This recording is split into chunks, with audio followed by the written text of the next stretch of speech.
Et bonsoir, bonsoir et bienvenue dans ce nouveau live de Planétéo. Je suis Théo et je vous accueille ce soir sur ma planète pour un nouveau live de lecture. Et oui, ce soir, et si on lisait Orgueil et préjugés, écrit par Jane Austen. C'est notre 8e épisode sur cette œuvre et l'avant-dernier épisode puisque nous terminons cette semaine la lecture. Donc vendredi 21h, rendez-vous pour ceux qui le désirent pour le 9e du coup, 9e épisode et dernier épisode. Au programme du soir, nous aurons chapitre 50-51, je ferai une pause, chapitre 52-53, une nouvelle pause, et enfin 54-55, si je dis pas de bêtises. Il me semble que c'est ça que j'avais prévu. Il me semble que c'est cela que j'ai prévu, donc ça devrait bien se passer comme ça. De toute manière, si vous me regardez en rediffusion sur YouTube, vous savez ce qu'il vous reste à faire. Dans la barre de lecture de la vidéo, ainsi que dans la description de la vidéo, se trouvent des timecodes qui vont vous permettre de passer l'introduction du live, de passer les pauses et d'aller directement au chapitre qui vous intéresse. Ça peut aussi vous servir de marque-page virtuel comme ça, c'est pas beau la technologie. C'est magnifique, ok. Bref. Il fait chaud, il fait très très chaud. Ça fait une semaine que je suis pas revenu en live puisque du coup j'ai sauté le live de vendredi dernier puisque j'ai eu la chance d'assister au concert de Blink 182, mon groupe favori. C'était la deuxième fois que je les voyais en concert. Autant vous dire que je suis trop content, que j'ai passé un moment délicieux, incroyable du cul. Par contre, je suis assez vanné, je suis fatigué. En plus, déjà pendant le concert, je me suis donné à fond parce que bon, c'est pas tous les jours. En fait, c'est moi qui faisais la performance depuis le public, quoi. Mais en plus, on a eu la malchance de repartir avec les bouchons. Et genre, c'est hallucinant. On est sorti de la salle à 23h, un truc comme ça. Je suis arrivé chez moi à genre 3 ou 4 heures du mat, je sais plus, à cause des bouchons. Comment vous dire que j'en pouvais plus? Il y a un moment où je suis resté 1 heure immobile sur l'autoroute. Bref, donc ça a eu raison un petit peu de mon énergie. Et c'est vrai que maintenant que je vieillis, j'ai un peu du mal à me remettre. Mais bon, je vais essayer de faire une lecture de qualité ce soir, n'est-ce pas? En tout cas, la meilleure possible pour, voilà, j'ai envie de dire cette dernière ligne droite sur Orgueil et Préjugés. Plus que de live, après cette semaine, nous passerons à une autre lecture. Avant qu'on aille plus loin dans cette introduction, je me permets de dire un petit merci à Nounours pour avoir follow pendant que j'étais en off. Ça fait très très plaisir. D'ailleurs, il me semble, Nounours, t'avoir croisé sur Babelio, si je ne dis pas de bêtises. Et du coup, je serais très curieux de savoir comment tu m'as connu. Est-ce que tu m'as connu grâce à Babelio et que du coup, t'es venu voir ce que je faisais par curiosité? Ou est-ce que t'étais là de YouTube ou que sais-je encore? Donc bref, si tu passes par là un jour, n'hésite pas, ça me ferait plaisir de savoir ton parcours. Euh, et voilà, justement, Nounours, bonsoir, bonsoir, et du coup merci pour ton follow. Je sais pas si tu as entendu tout ce que je viens de dire, auquel cas je me répéterai, mais voilà, si tu peux m'indiquer un peu ton parcours vers nous ce soir, ça me ferait vraiment plaisir. Je trouve ça toujours ultra instructif personnellement de savoir comment vous êtes tombé sur mon contenu, savoir si c'est YouTube, si c'est Twitch, si c'est peut-être Babelio aujourd'hui, j'en sais rien. C'est possible. D'ailleurs, Babelio, vous pourrez remarquer que ma bibliothèque a encore été pas mal incrémentée, étant donné que du coup, pour aller au concert de Blink, j'ai dû passer quelques jours chez ma mère. Et passant des jours chez ma mère, j'avais mes livres d'enfance, entre guillemets, à portée de main.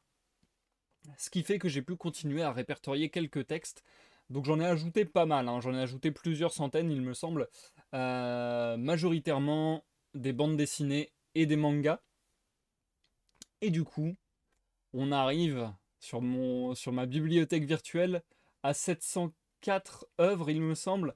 Il y a des œuvres que j'ai toujours pas mises, mais ça va être un peu plus compliqué parce que ça va être soit des œuvres que j'ai empruntées et que du coup je n'ai jamais possédées et que je ne possède plus.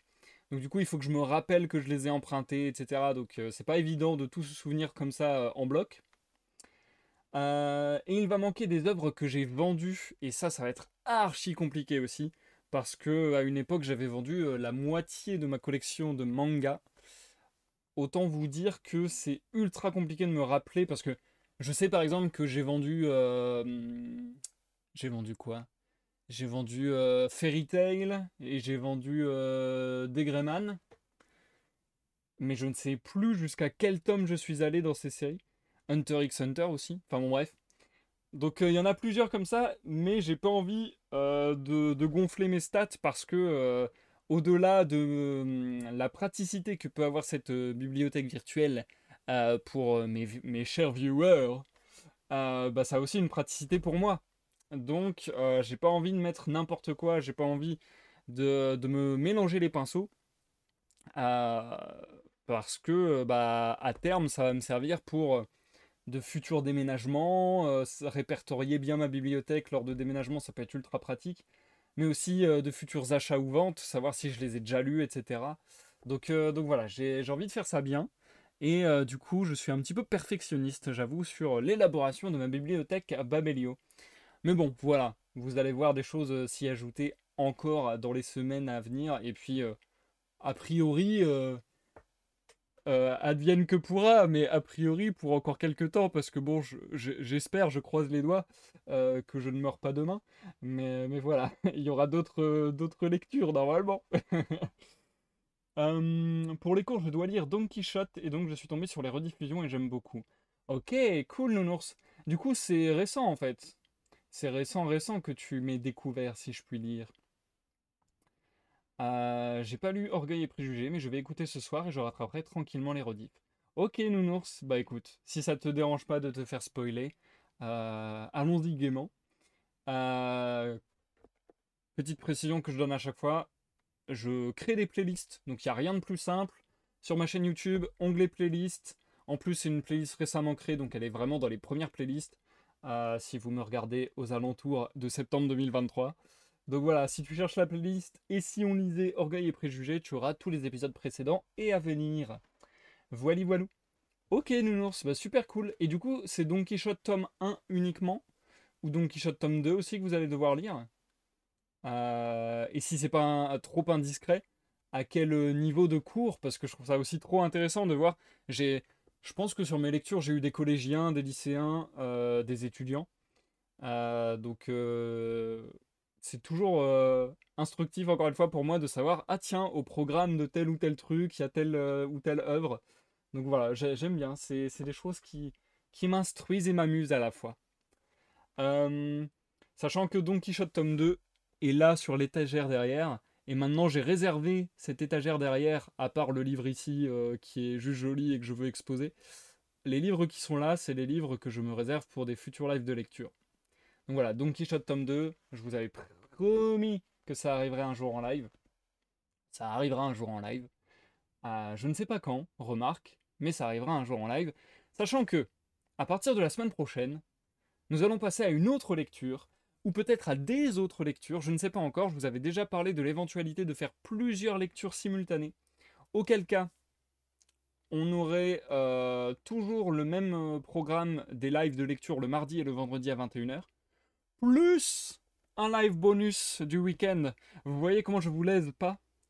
Donc du coup, soit on passe là-dessus, soit pas encore. On passe d'abord à une autre lecture et on verra progressivement si on en ajoute une seconde. Soit, autre possibilité, remettre un live ma bibliothèque où justement je parle avec vous un petit peu dans le détail, même si forcément on est obligé de passer relativement vite sur chaque œuvre, sinon ça prendrait des plombes, et ça prend déjà des plombes. Mais voilà, refaire bah, la suite du concept que j'ai commencé il y a de cela 2 semaines en votre compagnie, plonger dans ma bibliothèque et livre après livre, vous dire ce que j'en pense, vous dire ce que je trouve d'intéressant et de moins intéressant, et ainsi de suite. Donc voilà, c'est un peu un prétexte pour parler de toutes ces œuvres en faisant le tri de ma bibliothèque, on va dire. On a fait la dernière fois de la lettre A à B, seulement, en 2 heures.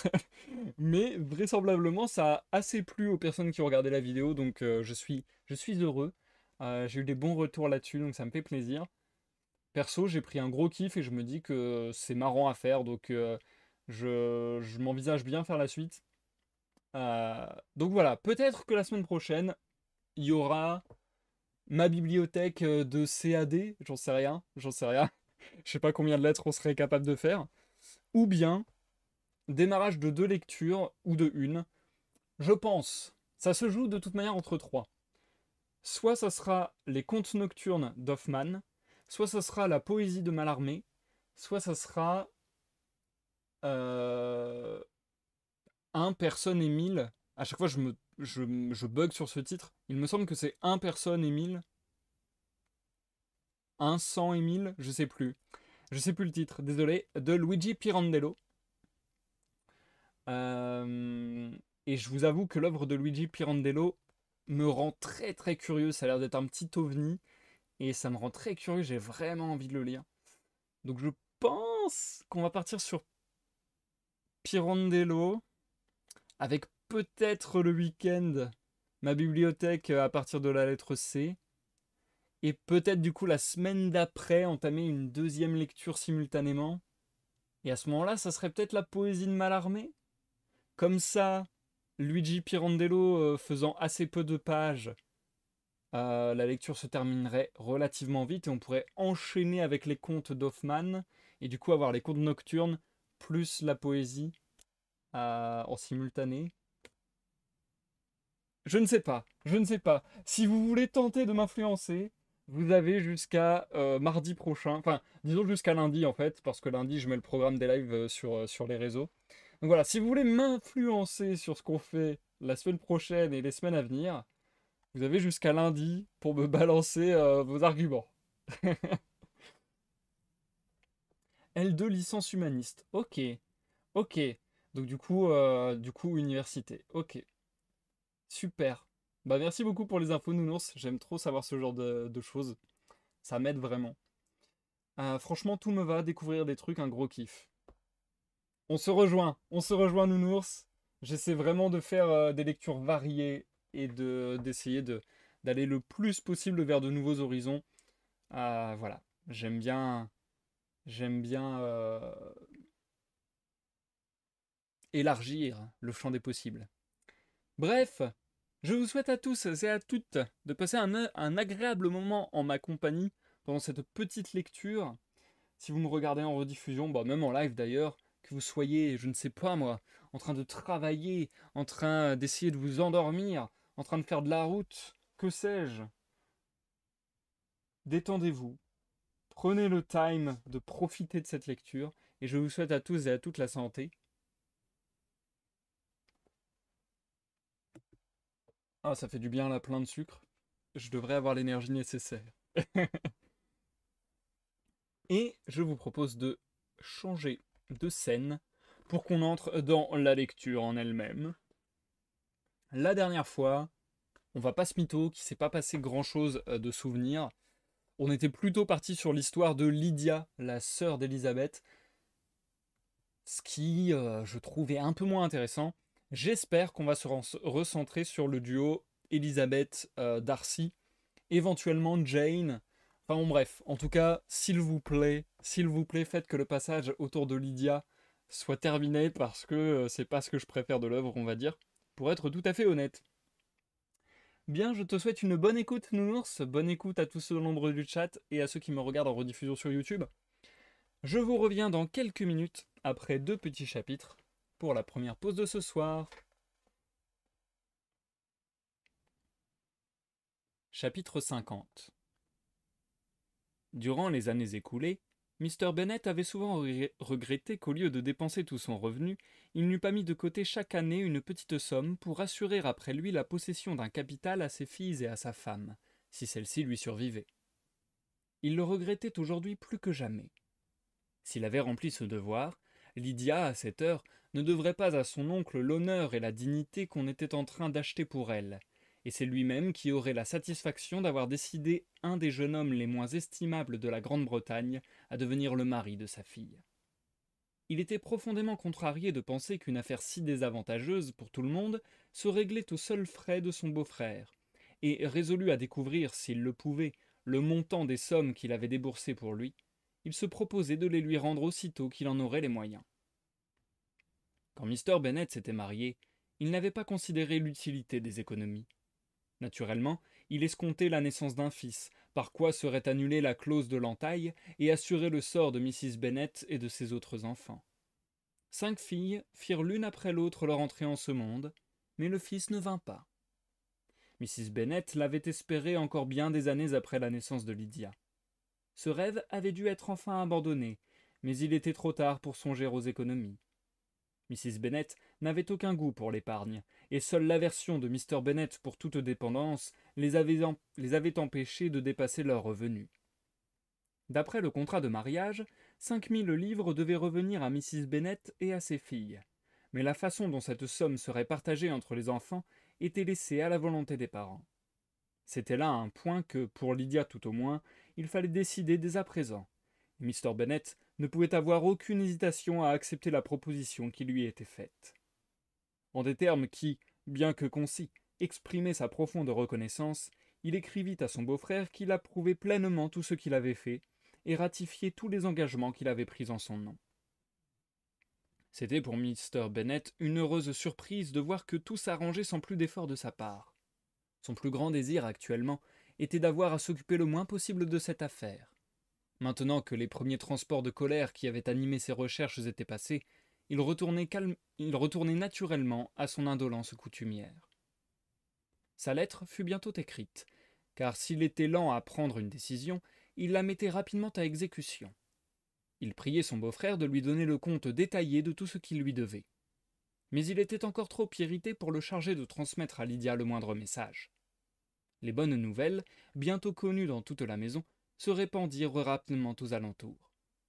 Elles furent accueillies par les voisins avec une décente philosophie. Évidemment, les conversations auraient pu trouver un plus riche aliment si Miss Lydia Bennet était revenue brusquement au logis paternel, ou mieux encore, si elle avait été mise en pénitence dans une ferme éloignée.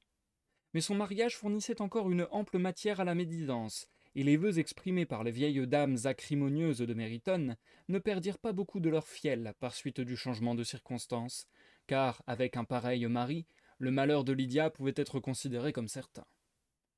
Il y avait 15 jours que Mrs. Bennet gardait la chambre. Mais en cet heureux jour, elle reprit sa place à la table de famille dans des dispositions singulièrement joyeuses. Aucun sentiment de honte ne devait diminuer son triomphe. Le mariage d'une de ses filles, son vœu le plus cher depuis que Jane avait 16 ans, allait s'accomplir. Elle ne parlait que de tout ce qui figure dans des noces somptueuses, fines mousselines, équipage de ses serviteurs. Elle passait en revue toutes les maisons du voisinage pouvant convenir à sa fille, et sans qu'elle sût ni considérât quel pourrait être le budget du jeune ménage, rien ne pouvait la satisfaire. Hay Park ferait l'affaire si les Goulding s'en allaient, ou la grande maison à Stoke, si le salon était un peu plus vaste. Mais Ashworth est trop loin. Je ne pourrais supporter l'idée d'avoir Lydia à 10 miles de chez nous. Quant à Purvis Lodge, le toit de la maison est trop laid. Son mari la laissa parler sans l'interrompre, tant que les domestiques restèrent pour le service. Mais quand ils se furent retirés, il lui dit « Mrs. Bennet, avant de retenir pour votre fille et votre gendre une ou plusieurs de ces maisons, tâchons d'abord de nous entendre. Il y a une maison, en tout cas, où ils ne mettront jamais les pieds. Je ne veux pas avoir l'air d'approuver leur coupable folie en les recevant à Langbourn. » Cette déclaration provoqua une longue querelle. Mais Mr. Bennet tint bon, et ne tarda pas à en faire une autre qui frappa Mrs. Bennet de stupéfaction et d'horreur. Il dit qu'il n'avancerait pas une guinée pour le trousseau de sa fille, et affirma que Lydia ne recevrait pas de lui la moindre marque d'affection en cette circonstance. Mrs. Bennet n'en revenait pas. Elle ne pouvait concevoir que la colère de son mari contre sa fille pût être poussée au point de refuser à celle-ci un privilège sans lequel, lui semblait-il, le mariage serait à peine valide. Elle était plus sensible pour Lydia au déshonneur qu'il y aurait à se marier sans toilette neuve qu'à la honte de s'être enfuie et d'avoir vécu 15 jours avec Wickham avant d'être sa femme. Élisabeth regrettait maintenant d'avoir confié à Mr. Darcy, dans un moment de détresse, les craintes qu'elle éprouvait pour sa sœur. Puisqu'un prompt mariage allait mettre fin à son aventure, on pouvait espérer en cacher les malheureux préliminaires à ceux qui n'habitaient pas les environs immédiats. Elle savait que rien ne serait ébruité par lui. Il y avait peu d'hommes dont la discrétion lui inspirât autant de confiance, mais, en même temps, il y en avait bien peu à qui elle aurait tenu davantage à cacher la fragilité de sa sœur. Non cependant à cause du préjudice qui en pourrait résulter pour elle-même, car entre elle et Darcy, il y avait désormais, semblait-il, un abîme infranchissable. Le mariage de Lydia eût-il été conclu le plus honorablement du monde, il n'était guère vraisemblable que Mr. Darcy, voulut entrer dans une famille contre laquelle, à tant d'autres objections, venait s'ajouter celle d'une parenté étroite avec l'homme qu'il méprisait si justement. Élisabeth ne pouvait s'étonner qu'il reculât devant une telle alliance. Il était invraisemblable que le sentiment qu'il lui avait laissé voir en Derbyshire dût survivre à une telle épreuve. Elle était humiliée, attristée, et ressentait un vague repentir sans savoir au juste de quoi. Elle désirait jalousement l'estime de Mr. Darcy, maintenant qu'elle n'avait plus rien à en espérer. Elle souhaitait entendre parler de lui, quand il semblait qu'elle n'eût aucune chance de recevoir de ses nouvelles, et elle avait la conviction qu'avec lui, elle aurait été heureuse alors que, selon toute probabilité, jamais plus ils ne se rencontreraient. Quel triomphe pour lui, pensait-elle souvent, s'il savait que les offres qu'elle avait si fièrement dédaignées 4 mois auparavant seraient maintenant accueillies avec joie et reconnaissance. Oui, bien qu'à son jugement il dépassât en générosité tous ceux de son sexe, il était humain qu'il triompha. Elle se rendait compte à présent que Darcy, par la nature de ses qualités, était exactement l'homme qui lui convenait. Son intelligence, son caractère, quoique si différent du sien, auraient correspondu à ses vœux. Leur union eût été à l'avantage de l'un et de l'autre. La vivacité et le naturel d'Élisabeth auraient adouci l'humeur de Darcy et donné plus de charme à ses manières. Et lui-même, par son jugement, par la culture de son esprit, par sa connaissance du monde, aurait pu exercer sur elle une influence plus heureuse encore. Mais on ne devait pas voir une telle union offrir au public l'image fidèle de la félicité conjugale. Une autre d'un caractère tout différent allait se former dans sa famille qui excluait pour la première toute chance de se réaliser. Élisabeth se demandait comment pourrait être assurée à Wickham et à Lydia une indépendance suffisante. Mais il lui était aisé de se représenter le bonheur instable dont pourraient jouir 2 êtres qu'avait seul rapproché la violence de leur passion.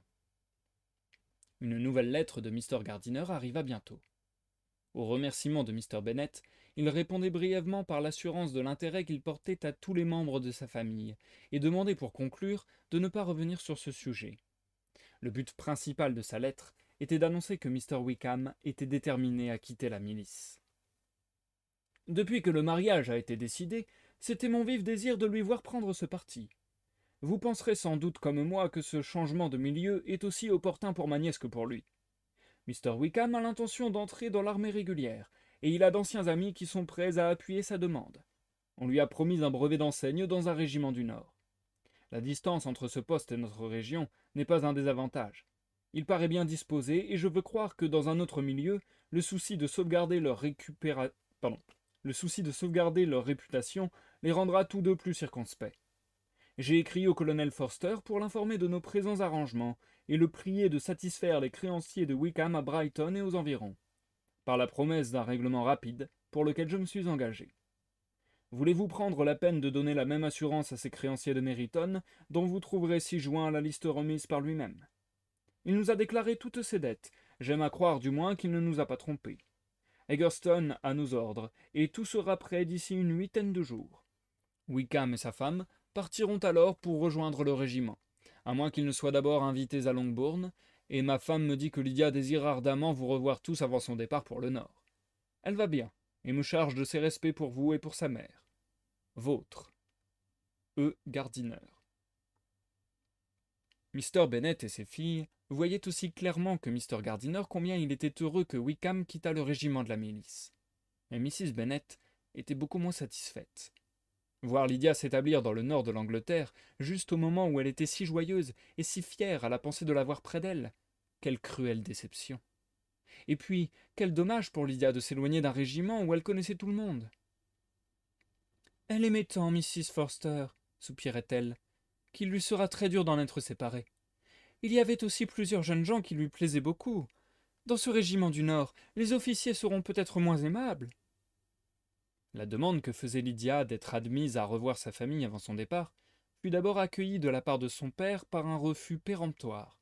Mais Jane et Elizabeth désiraient vivement pour le bien, ainsi que pour la réputation de leur sœur, qu'elle fût traitée moins durement, et elles pressèrent leur père avec tant d'insistance, de douceur et de raison, de recevoir les jeunes épouses à Longbourn, qu'il finit par se laisser persuader. Leur mère eut donc la satisfaction d'apprendre qu'elle pourrait exhiber la jeune mariée à tout le voisinage avant son lointain exil. En répondant à son beau-frère, Mr. Bennet envoya la permission demandée, et il fut décidé qu'au sortir de l'église, le jeune couple prendrait la route de Longbourn. Élisabeth fut surprise cependant que Wickham consentisse à cet arrangement. En ce qui la concernait, à ne consulter que son inclination, une rencontre avec lui était bien la dernière chose qu'elle eût souhaitée. Chapitre 51. Le jour du mariage de Lydia, Jane et Elizabeth se sentirent certainement plus émues que la mariée elle-même. La voiture fut envoyée à... La ville n'est pas notée, on a à la place des astérisques. À la rencontre du jeune couple qui devait arriver pour l'heure du dîner. Les sœurs aînées appréhendaient le moment de se revoir, Jane en particulier qui prêtait à la coupable les sentiments qu'elle aurait éprouvés à sa place et souffrait elle-même de ce qu'elle devait endurer. Ils arrivèrent. Toute la famille était réunie dans le petit salon pour les accueillir. Le visage de Mrs. Bennet n'était que sourire, celui de son mari restait grave et impénétrable. Les jeunes filles se sentaient inquiètes, anxieuses et mal à l'aise. La voix de Lydia se fit entendre dans l'antichambre. La porte s'ouvrit brusquement, et elle se précipita dans le salon. Sa mère s'avança pour la recevoir dans ses bras, et l'embrassa avec transport, puis tendit la main avec un affectueux sourire à Wickham qui suivait sa femme, et leur exprima ses vœux avec un empressement qui montrait bien qu'elle ne doutait nullement de leur bonheur. L'accueil qu'ils reçurent ensuite de Mr. Bennet ne fut pas tout à fait aussi cordial. Sa raideur s'accentua, et c'est à peine s'il ouvrit la bouche. La désinvolture du jeune couple lui déplaisait extrêmement. Elle indignait Élisabeth et choquait Jane elle-même. Lydia était toujours Lydia, aussi intrépide, aussi exubérante, aussi bruyante, aussi indomptable que jamais. Elle allait d'une sœur à l'autre en réclamant leurs félicitations, et quand, à la fin, tout le monde fut assis, elle se mit à regarder le salon, et prenant note de quelques changements qu'on y avait apportés, observa en riant qu'il y avait bien longtemps qu'elle ne s'était pas trouvée dans cette pièce. Wickham ne montrait pas plus d'embarras, mais il avait des manières si charmantes que, si sa réputation et son mariage n'avaient donné lieu à aucun blâme, l'aisance souriante avec laquelle il se réclamait de leur nouvelle parenté aurait ravi tout le monde. Élisabeth ne revenait pas d'une telle assurance, et se disait qu'il était vain d'imaginer une limite à l'audace d'un homme impudent. Elle et Jane se sentaient rougir, mais sur le visage de ceux qui étaient cause de leur confusion, elles ne voyaient aucun changement de couleur. La conversation ne languissait pas. La mariée et sa mère ne pouvaient chacune parler avec assez de volubilité, et Wickham, qui se trouvait assise à côté d'Élisabeth, se mit à lui demander des nouvelles de toutes les personnes qu'il connaissait dans le voisinage avec un air naturel et souriant, qu'elle fut incapable de prendre elle-même pour lui répondre. Sa femme et lui ne paraissaient avoir que de joyeux souvenirs, et Lydia abordait volontairement des sujets auxquels ses sœurs n'auraient voulu pour rien au monde faire allusion. « Songez qu'il y a déjà 3 mois que je suis partie, s'écria-t-elle. Il me semble qu'il y a seulement 15 jours, et pourtant les événements n'ont pas manqué pendant ces quelques semaines. Dieu du ciel, me doutais-je quand je suis partie que je reviendrais mariée, bien que je me sois dit quelquefois que ce serait joliment amusant si cela arrivait. » Ici, son père fronça les sourcils. Jane paraissait au supplice, tandis qu'Élisabeth fixait sur Lydia des regards significatifs. Mais celle-ci, qui ne voyait ni n'entendait que ce qu'elle voulait voir ou entendre, continua gaiement. « Oh, maman, sait-on seulement par ici que je me suis mariée aujourd'hui ? J'avais peur que non. Aussi, quand nous avons dépassé sur la route le cabriolet de William Goulding, j'ai baissé la glace, ôté mon gant, et posé la main sur le rebord de la portière, afin qu'il pût voir mon alliance. Et j'ai fait des saluts et des sourires à n'en plus finir. » Élisabeth n'en put supporter davantage. Elle s'enfuit du salon, et ne revint que lorsqu'elle entendit tout le monde traverser le hall pour gagner la salle à manger. Elle y arriva à temps pour voir Lydia se placer avec empressement à la droite de sa mère, en disant à sa sœur aînée « Maintenant, Jane, vous devez me céder votre place, puisque je suis une femme mariée. » Il n'y avait pas lieu de croire que le temps donnerait à Lydia la réserve dont elle se montrait si dépourvue dès le commencement. Son assurance et son impétuosité ne faisaient qu'augmenter. Il lui tardait de voir Mrs. Phillips, les Lucas, tous les voisins, et de s'entendre appeler Mrs. Wickham. En attendant, elle s'en fut après le repas exhiber son alliance et faire parade de sa nouvelle dignité devant Mrs. Hill et les 2 servantes. « Eh bien, maman, dit-elle quand tous furent revenus dans le petit salon, que dites-vous de mon mari? N'est-ce pas un homme charmant? Je suis sûre que mes sœurs m'envient, et je leur souhaite d'avoir seulement moitié autant de chance que moi. Il faudra qu'elles aillent toutes à Brighton, c'est le meilleur endroit pour trouver des maris. Quel dommage que nous n'y soyons pas allées toutes les 5. » « C'est bien vrai, et si cela n'avait dépendu que de moi, Mais, ma chère Lydia, cela me déplaît beaucoup de vous voir partir si loin. Est-ce absolument nécessaire? Je crois que oui, mais j'en suis très contente. Vous et papa viendrez nous voir ainsi que mes sœurs. Nous serons à Newcastle, tout l'hiver. Il y aura sûrement des bals, et je m'engage à fournir mes sœurs de danseurs agréables. Quand vous partirez, vous pourrez nous en laisser une ou deux, et je me fais forte de leur trouver des maris avant la fin de l'hiver. Je vous remercie pour ma part, dit Élisabeth, mais je n'apprécie pas spécialement votre façon de trouver des maris. Le jeune couple ne devait pas rester plus de 10 jours. Mr. Wickham avait reçu son brevet avant son départ de Londres et devait avoir rejoint son régiment avant la fin de la quinzaine. Personne, à part Mrs. Bennet, ne regrettait la brièveté de leur séjour. Elle employa tout ce temps à faire des visites avec sa fille et à organiser chez elle de nombreuses réceptions qui firent plaisir à tout le monde, certains membres de la famille ne demandant qu'à éviter l'intimité. Élisabeth eut vite observé que les sentiments de Wickham pour Lydia n'avaient pas la chaleur de ceux que Lydia éprouvait pour lui, et elle n'eut pas de peine à se persuader que c'était la passion de Lydia et non celle de Wickham qui avait provoqué l'enlèvement. Elle aurait pu se demander pourquoi, n'étant pas plus vivement épris, il avait accepté de fuir avec Lydia, si elle n'avait tenu pour certain que cette fuite était commandée par ses embarras pécuniaires, et, dans ce cas, Wickham n'était pas homme à se refuser l'agrément de partir accompagné. Lydia était follement éprise. Elle n'ouvrait la bouche que pour parler de son cher Wickham. C'était la perfection en tout, et personne ne pouvait lui être comparé. Un matin qu'elle se trouvait avec ses deux aînés, elle dit à Élisabeth « Lizzie, je ne vous ai jamais raconté mon mariage, je crois. Vous n'étiez pas là quand j'en ai parlé à maman et aux autres. N'êtes-vous pas curieuse de savoir comment les choses se sont passées ?»« Non, en vérité, » répliqua Élisabeth. « Je suis d'avis que moins on en parlera, mieux cela vaudra. »« Mon Dieu, que vous êtes étrange. Tout de même, il faut que je vous mette au courant. Vous savez que nous nous sommes mariés à Saint-Clément parce que Wickham habitait cette paroisse. Il avait été convenu que nous y serions tous à 11 heures. Mon oncle, ma tante et moi devions nous y rendre ensemble, et les autres nous rejoindre à l'église. Le lundi matin, j'étais dans un état. J'avais si peur qu'une difficulté quelconque ne vînt tout remettre en cause. Je crois que j'en serais devenue folle. Pendant que je m'habillais, ma tante ne cessait de parler et de discourir, comme si elle débitait un sermon. Mais je n'entendais pas un mot sur 10, car vous supposez bien que je ne pensais qu'à mon cher Wickham. J'avais tellement envie de savoir qu'il se marierait avec son habit bleu. Nous avons déjeuné à 10 heures, comme d'habitude. Il me semblait que l'aiguille de la pendule n'avançait pas, car il faut vous dire que l'oncle et la tante ont été aussi désagréables que possible, tout le temps que je suis resté avec eux. Vous me croirez si vous voulez, mais on ne m'a pas laissé sortir une seule fois pendant toute cette quinzaine. Pas une petite réunion, rien, rien. Assurément, Londres était à ce moment assez vide, mais enfin, le petit théâtre était encore ouvert. Pour en revenir à mon mariage, la voiture arrivait devant la porte lorsque mon oncle fut demandé par cet affreux homme, Mr. Stone, et vous savez qu'une fois ensemble, ils n'en finissent plus.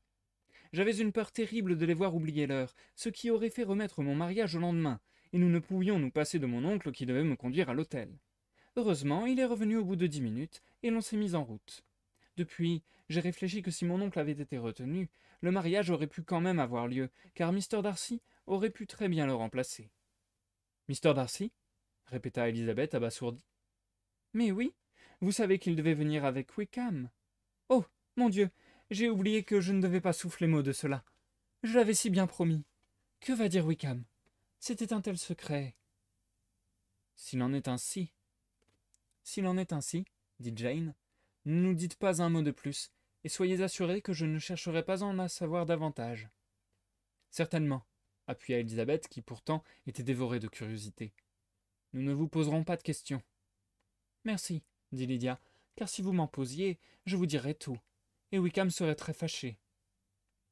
Devant cet encouragement, Élisabeth, pour pouvoir tenir sa promesse, fut obligée de se sauver dans sa chambre. Mais demeurer dans l'ignorance de ce qui s'était passé était chose impossible, ou du moins il était impossible de ne pas chercher à se renseigner. Ainsi, Mr. Darcy avait assisté au mariage de sa sœur. Les suppositions les plus extravagantes traversèrent l'esprit d'Élisabeth sans qu'aucune pût la satisfaire. Celles qui lui plaisaient davantage, parce qu'elles donnaient une grande noblesse à la conduite de Mr. Darcy, lui semblaient les plus invraisemblables. Incapable de supporter plus longtemps cette incertitude, elle saisit une feuille de papier et écrivit à sa tante une courte lettre où elle la priait de lui expliquer les paroles échappées à Lydia. Vous comprendrez facilement combien je suis curieuse de savoir comment un homme qui ne nous est nullement apparenté qui n'est même pas un ami de notre famille, pouvait se trouver parmi vous dans une telle circonstance. Je vous en prie, écrivez-moi tout de suite pour me donner cette explication, à moins que vous n'ayez de très sérieuses raisons pour garder le secret, comme Lydia semblait le croire nécessaire. Dans ce cas, je tâcherai de m'accommoder de mon ignorance. Pour cela, certainement non, se dit Élisabeth à elle-même, et elle termina sa lettre ainsi. Mais je dois vous prévenir, ma chère tante, que si vous ne me renseignez pas d'une manière honorable, j'en serai réduite à employer des ruses et des stratagèmes pour découvrir la vérité. Jane avait une délicatesse trop scrupuleuse pour reparler avec Élisabeth de ce que Lydia avait laissé échapper. Élisabeth n'en était pas fâchée. Jusqu'au moment où elle aurait appris quelque chose, elle préférait se passer de confidente.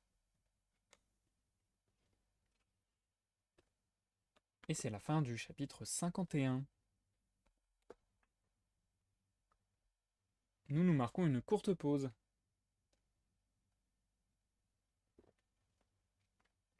Et du coup, merci beaucoup Nounours d'être passé. Et merci beaucoup pour tes gentils messages dans le chat, ça fait plaisir. Bonne écoute à toi, Lardive, du coup. Ok, c'est cool. L'histoire a avancé d'une manière cool, là. Je ne m'attendais pas forcément à voir cela arriver. Mais voilà, disons que l'escapade de Lydia et Wickham, dans le récit j'entends, n'a pas été vaine, n'a pas été sans raison. C'est pas juste Jane Austen qui s'amuse à raconter la life de toute la famille. Non, il y avait un but. Il y avait un but, c'était de remettre comme ça quelque chose d'énigmatique, quelque chose qui peut semer le doute dans la conscience d'Elisabeth à propos de Darcy. Donc voilà, les relations Darcy, Elisabeth, Wickham se complexifient encore. Est-ce qu'elle va encore une fois revirer complètement d'avis sur Darcy? Est-ce que ça va être teinté d'une manière différente? Je ne sais pas, je ne sais point, mais ça risque d'être intéressant dans tous les cas. Et je suis très hype de voir la suite. Surtout que, comme je le disais en début de live, on arrive doucement sur la fin de l'œuvre. Donc, s'il y a un revirement maintenant, ça va devoir trouver une solution, un dénouement assez rapidement. Donc là, je me dis, ça risque d'être un petit peu tourmenté, un peu chamboulé. Ça va être intéressant. Ça va être intéressant. Je n'en doute pas une seconde. J'ai l'impression d'avoir un peu de mal ce soir à faire la lecture. Bon, ça passe, hein, il y a eu pire, mais c'est vrai que j'ai un peu de mal. Il faut que je me remette dans le bain, là. Faut que je me remplisse moins le ventre aussi avant un live. Parce que j'ai l'impression qu'aujourd'hui, j'ai mangé comme 10, notamment au repas du soir. Et comment vous dire que quand vous vous apprêtez à faire une lecture à voix haute, ce n'est pas le bon plan. Voilà, conseil à ceux qui voudraient faire de la lecture à voix haute. Ne mangez pas un gros repas avant d'entamer une lecture de 2 heures. Ça fait pas bon ménage. Et je sens aussi que j'ai encore un peu mal à la gorge.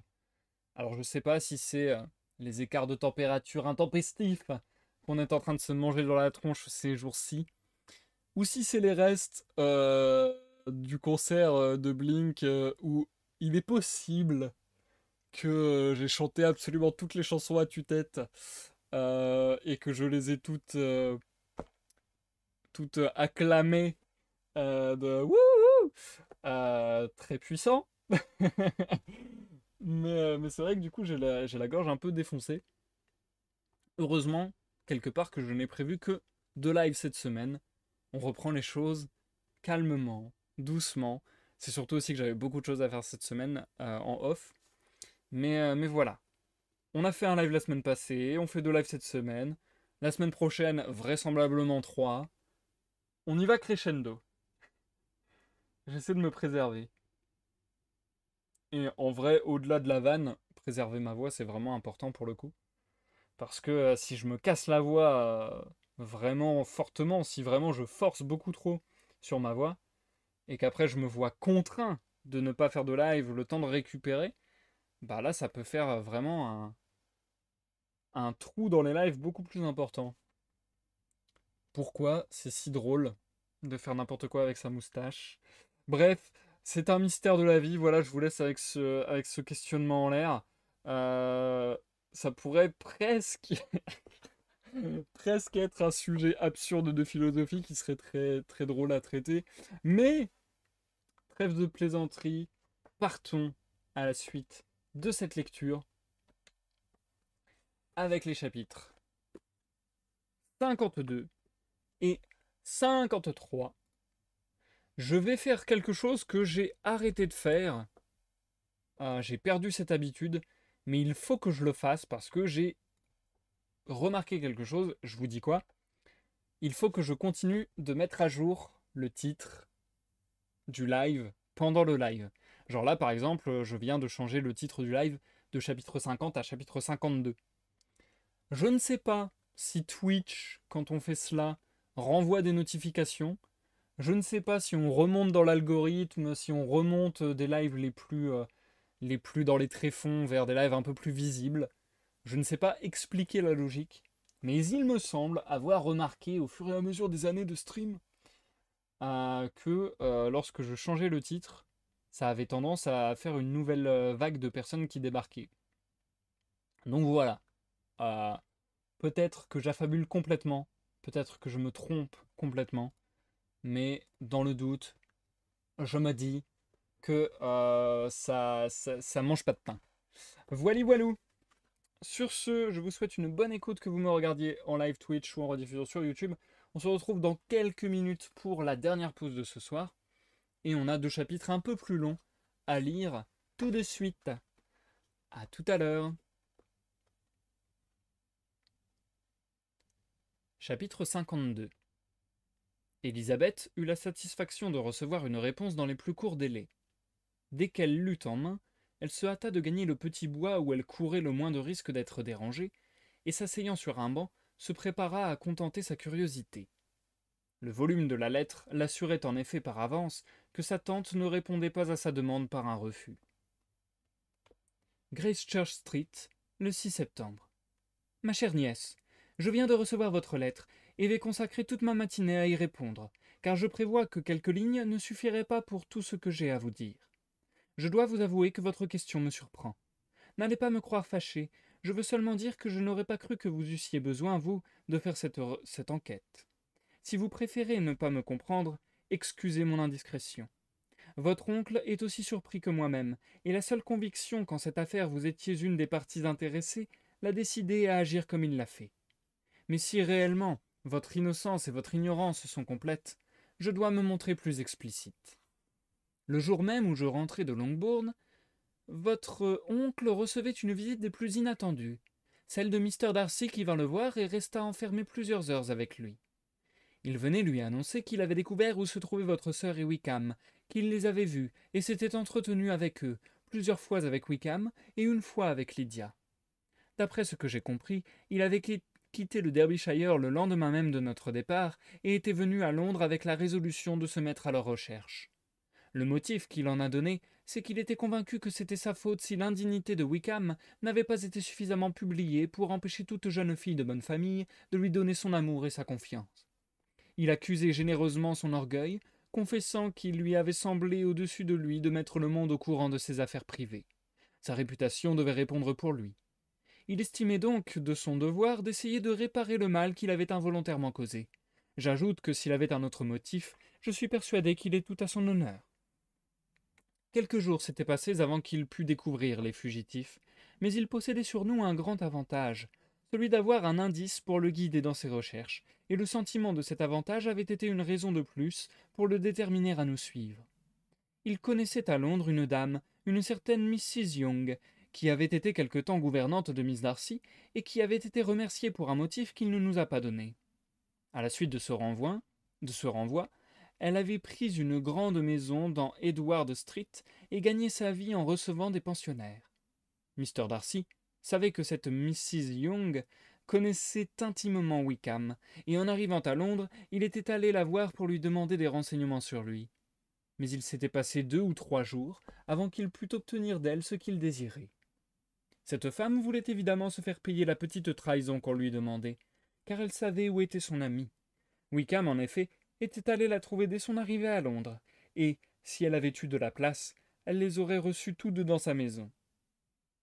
À la fin, cependant, notre ami si dévoué obtint le renseignement désiré, et se rendit à l'adresse qu'elle lui avait indiquée. Il vit d'abord Wickham, et ensuite insista pour voir Lydia.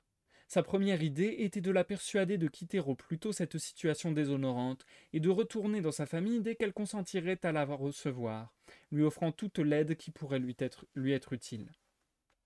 Mais il trouva Lydia irrévocablement décidée à rester où elle était. La pensée de sa famille ne la touchait aucunement. Elle ne se souciait pas de l'aide qui lui était offerte, et ne voulait pas entendre parler de quitter Wickham. Elle était sûre qu'ils se marieraient un jour ou l'autre, et peu importe quand. Ce que voyant, Mr. Darcy pensa qu'il n'y avait plus qu'à décider et hâter un mariage que Wickham, il l'avait fort bien vu dès sa première conversation avec lui, n'avait jamais mis dans ses projets. Wickham reconnut qu'il avait été forcé de quitter le régiment à cause de pressantes dettes d'honneur et ne se fit aucun scrupule de rejeter sur la seule folie de Lydia toutes les déplorables conséquences de sa fuite. Il pensait démissionner immédiatement et n'avait pour l'avenir aucun plan défini. Il devait prendre un parti, il ne savait lequel.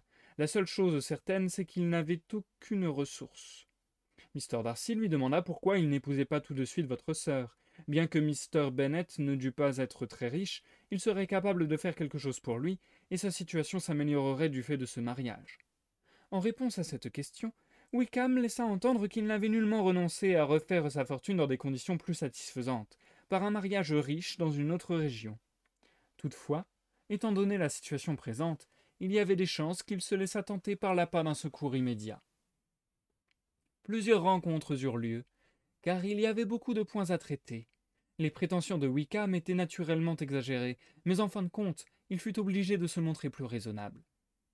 Toutes choses étant arrangées entre eux, le premier soin de Mr. Darcy fut de mettre votre oncle au courant.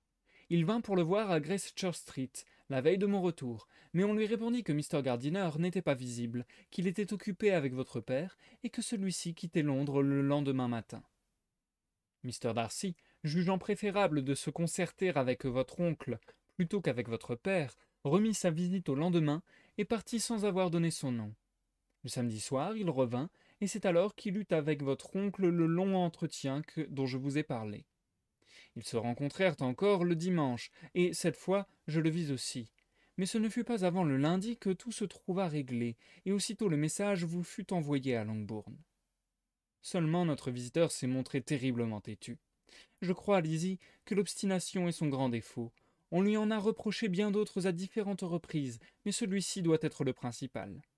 Tout ce qui a été fait, il a voulu le faire lui-même, et Dieu sait, je ne le dis pas pour provoquer vos remerciements, que votre oncle s'en serait chargé de grand cœur. Tous deux ont discuté à ce sujet interminablement, ce qui était plus que ne méritait le jeune couple en question.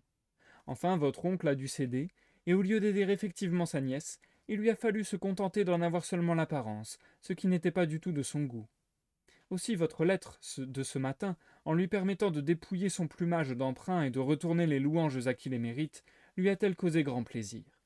Mais, Lizzie, il faut absolument que tout ceci reste entre vous et moi, et Jane, à la grande rigueur. Vous savez sans doute ce qui a été fait pour le jeune ménage. Les dettes de Wickham, qui se montent, je crois, à beaucoup plus de 1000 livres sterling, doivent être payées ainsi que son brevet d'officier, et 1000 livres ajoutées à la dot de Lydia et placées en son nom. La raison pour laquelle Mr. Darcy a voulu faire seul tout ce qui était nécessaire est celle que je vous ai dite plus haut.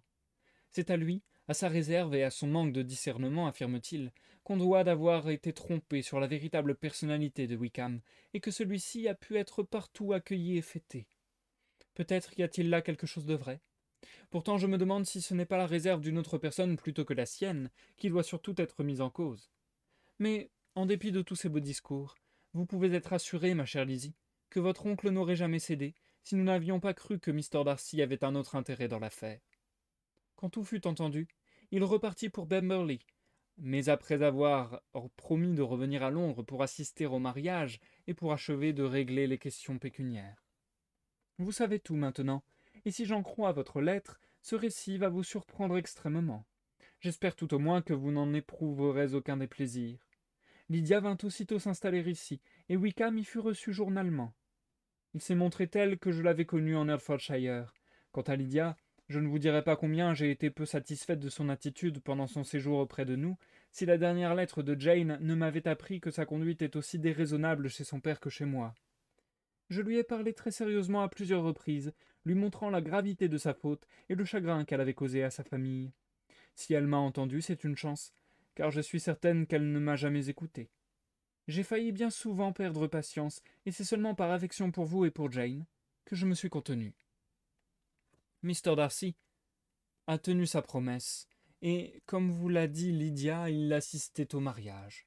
Il a dîné chez nous le jour suivant, et devait quitter Londres mercredi ou jeudi. M'en voudrez-vous beaucoup, ma chère Lizzie, si je saisis cette occasion de vous dire, ce que je n'ai jamais osé jusqu'ici, quelle sympathie il m'inspire. Sa conduite à notre égard a été aussi aimable qu'en Derbyshire. Son intelligence, ses goûts, ses idées, tout en lui me plaît. Pour être parfait, il ne lui manque qu'un peu de gaieté, mais sa femme, s'il fait un choix judicieux, pourra lui en donner. Je l'ai trouvé un peu mystérieux, c'est à peine s'il vous a nommé. Le mystère paraît être à la mode. Pardonnez-moi, ma chérie, si j'ai trop d'audace, ou tout au moins, ne me punissez pas au point de me fermer la porte de paix. Je ne serai tout à fait heureuse que quand j'aurai fait le tour du parc. Un petit phaéton avec une jolie paire de poneys, voilà ce qu'il faudrait. Mais je m'arrête. Depuis une demi-heure, les enfants me réclament. À vous de tout cœur, M. Gardiner. La lecture de cette lettre jeta Élisabeth dans une agitation où l'on n'aurait su dire si c'était la joie ou la peine qui dominait. Ainsi donc, tous les soupçons vagues et indéterminés qui lui étaient venus au sujet du rôle de Mr. Darcy dans le mariage de sa sœur, et auxquels elle n'avait pas voulu s'arrêter parce qu'il supposait chez lui une bonté trop extraordinaire pour être vraisemblable, et faisait d'elle et des siens ses obligés, tous ces soupçons se trouvaient justifiés et au-delà. Il avait couru à Londres. Il avait accepté tous les ennuis et toutes les mortifications d'une recherche où il lui avait fallu solliciter les services d'une femme qu'il devait mépriser et abominer entre toutes, et rencontrer à plusieurs reprises, raisonner, persuader et finalement acheter un homme qu'il aurait voulu éviter à jamais, et dont il ne prononçait le nom qu'avec répugnance. Il avait fait tout cela en faveur d'une jeune fille pour qui il ne pouvait avoir ni sympathie ni estime. Le cœur d'Élisabeth lui murmurait que c'était pour elle-même qu'il avait tout fait. Mais convenait-il de s'abandonner à une si douce pensée? La vanité même n'arrivait point à lui faire croire que l'affection de Darcy pour elle, pour celle qu'il avait jadis repoussée, pouvait avoir raison de l'horreur qu'une alliance avec Wickham devait lui inspirer. Beau frère de Wickham! Quel orgueil à l'idée d'un tel lien ne se serait révolté? Avait-il donc donné le vrai motif de sa conduite? Après tout, il n'était pas invraisemblable qu'il se reconnût un tort et qu'il voulût réparer les effets de sa hautaine réserve. Il était généreux, il avait les moyens de l'être, et puis, sans croire qu'il eût pensé surtout à elle, Élisabeth pouvait supposer que l'affection qu'il lui gardait encore avait pu animer ses efforts dans une entreprise dont le résultat était pour elle si important. Mais combien il était pénible de penser qu'elle et les siens avaient contracté envers lui une dette qu'il ne pourrait jamais acquitter. C'est à lui qu'il devait le sauvetage de Lydia et de sa réputation. Comme Élisabeth se reprochait maintenant les sentiments d'antipathie et les paroles blessantes qu'elle avait eues pour lui. Elle avait honte d'elle-même, mais elle était fière de lui, fière que pour accomplir une tâche de pitié et d'honneur, il eût pu se vaincre lui-même. Elle relut plusieurs fois l'éloge qu'en faisait sa tante. Il était à peine suffisant, mais il la touchait, et lui causait un plaisir mêlé de regret, en lui montrant à quel point son oncle et sa tante étaient convaincus qu'il subsistait toujours entre elle et Mr. Darcy un lien d'affection et de confiance. Un bruit de pas l'attira de ses réflexions, et avant qu'elle eût pu prendre une autre allée, Wickham était près d'elle. « J'ai peur d'interrompre votre promenade solitaire, ma chère sœur, dit-il en l'abordant. « Assurément, répondit-elle avec un sourire, mais il ne s'ensuit pas que cette interruption me soit déplaisante. Je serais navré qu'elle le fût. Nous avons toujours été bons amis, nous le serons encore davantage maintenant. Oui, certes, mais où sont donc les autres? Je n'en sais rien. Mrs. Bennet et Lydia vont en voiture à Meryton. Alors, ma chère sœur, j'ai appris par votre oncle et votre tante que vous aviez visité Pemberley? Elle répondit affirmativement. Je vous envie presque ce plaisir. Je crois cependant que ce serait un peu pénible pour moi, sans quoi je m'y arrêterais en allant à Newcastle. Vous avez vu la vieille femme de charge? Pauvre Reynolds, elle m'aimait beaucoup. Mais naturellement, elle ne vous a pas parlé de moi. Si, pardon. Et que vous a-t-elle dit? que vous étiez entré dans l'armée et qu'elle craignait fort que vous n'eussiez pas très bien tourné. À de telles distances, vous le savez, les nouvelles arrivent parfois fâcheusement défigurées. C'est certain, fit-il en se mordant les lèvres. Élisabeth espérait l'avoir réduite au silence, mais il reprit bientôt. J'ai été surpris de voir Darcy à Londres le mois dernier. Nous nous sommes croisés plusieurs fois. Je me demande ce qu'il pouvait bien y faire. Peut-être les préparatifs de son mariage avec Miss de Bourgh, dit Élisabeth. Il lui fallait en effet une raison toute particulière pour être à Londres en cette saison. Assurément. L'avez-vous vu à Lambton? J'ai cru le comprendre, d'après ce que m'ont dit les Gardiner. Oui, il nous a même présentés à sa sœur. Et elle vous a plu? Beaucoup. On m'a dit en effet qu'elle avait beaucoup gagné depuis 1 an ou 2. La dernière fois que je l'ai vue, elle ne promettait guère. Je suis heureux qu'elle vous ait plu. J'espère qu'elle achèvera de se transformer. J'en suis persuadé. Elle a dépassé l'âge le plus difficile. Avez-vous traversé le village de Kimpton? Je ne puis me rappeler. Je vous en parle parce que c'est là que se trouve la cure que j'aurais dû obtenir. Un endroit ravissant, un presbytère superbe. Cela m'aurait convenu à tous les points de vue. Même avec l'obligation de faire des sermons? Mais parfaitement. En m'exerçant un peu, j'en aurais eu bientôt pris l'habitude. Les regrets ne servent à rien, mais certainement, c'était la vie qu'il me fallait. Cette retraite, cette tranquillité auraient répondu à tous mes désirs. Le sort en a décidé autrement.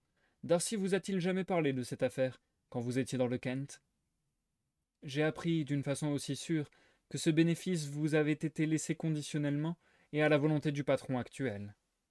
Ah, vraiment? On vous l'a dit? Oui, en effet, il y a quelque chose de cela. Vous vous souvenez que je vous l'avais raconté moi-même à notre première rencontre? J'ai appris aussi qu'à une certaine époque, l'obligation de faire des sermons ne vous tentait pas autant qu'aujourd'hui, que vous aviez affirmé votre volonté bien arrêtée de ne jamais entrer dans les ordres, et que par suite, la question du bénéfice avait été réglée. Ah, on vous a dit cela aussi. C'est également assez exact, et je vous en avais de même touché un mot. Ils étaient maintenant presque à la porte de la maison, car Élisabeth avait marché vite dans sa hâte de se débarrasser de lui. Ne voulant pas le vexer, par égard pour sa sœur, elle se contenta de lui dire avec un sourire de bonne humeur « Allons, Mr. Wickham, nous voilà frères et sœurs. Laissons dormir le passé. J'espère qu'à l'avenir nous penserons toujours de même. » Et elle lui tendit la main. Il la baisa avec une affectueuse galanterie, malgré l'embarras qu'il éprouvait dans son fort intérieur, et tous deux rentrèrent dans la maison. Chapitre 53. Mr. Wickham fut si satisfait de cette conversation que jamais plus il ne prit la peine de revenir sur ce sujet, au grand contentement d'Élisabeth, qui se félicita d'en avoir assez dit pour le réduire au silence. Le jour du départ du jeune ménage arriva bientôt, et Mrs. Bennet fut forcée de se résigner à une séparation qui, sans doute, allait être de longue durée. Mr. Bennet, ne se souciant nullement d'emmener sa famille à Newcastle, comme sa femme le lui proposait. « Ah, ma chère Lydia, gémissait-elle, quand nous retrouverons-nous? Ma foi, je n'en sais rien. Pas avant 2 ou 3 ans, peut-être. Écrivez-moi souvent, ma chérie. Aussi souvent que je le pourrai. Mais vous savez qu'une femme mariée n'a guère de temps pour écrire. Mes sœurs qui n'ont rien à faire m'écriront. » Les adieux de Mr. Wickham furent beaucoup plus affectueux que ceux de sa femme. Il prodiguait les sourires et les paroles aimables.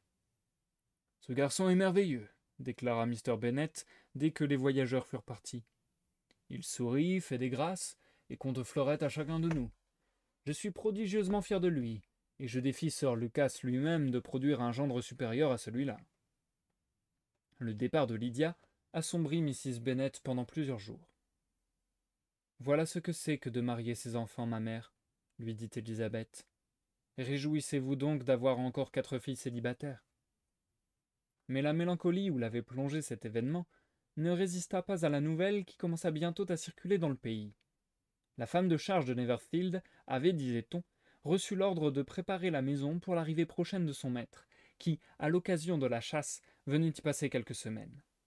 Mrs. Bennet ne pouvait plus tenir en place. « Alors, Mr. Bingley est donc sur le point de revenir, ma sœur, disait-elle à Mrs. Phillips, qui avait apporté la nouvelle. « Eh bien, tant mieux. Ce n'est pas que les faits et gestes de ce monsieur nous intéressent, ni que j'ai aucun désir de le revoir. Toutefois, il est libre de revenir à Netherfield si cela lui plaît. Et qui sait ce qui peut arriver? Mais cela nous importe peu. Vous vous rappelez que nous sommes convenus, il y a longtemps, de ne plus aborder ce sujet. Alors c'est bien certain qu'il va venir? Très certain, car Mrs. Michaels est venue à Meryton hier soir, et l'ayant vue passer, je suis sorti moi-même pour savoir par elle si la nouvelle était exacte. Elle m'a dit que son maître arrivait mercredi ou jeudi, mais plutôt mercredi. Elle allait chez le boucher commander de la viande pour ce jour-là, et elle a heureusement 3 couples de canards bons à tuer. Jane n'avait pu entendre parler du retour de Bingley sans changer de couleur.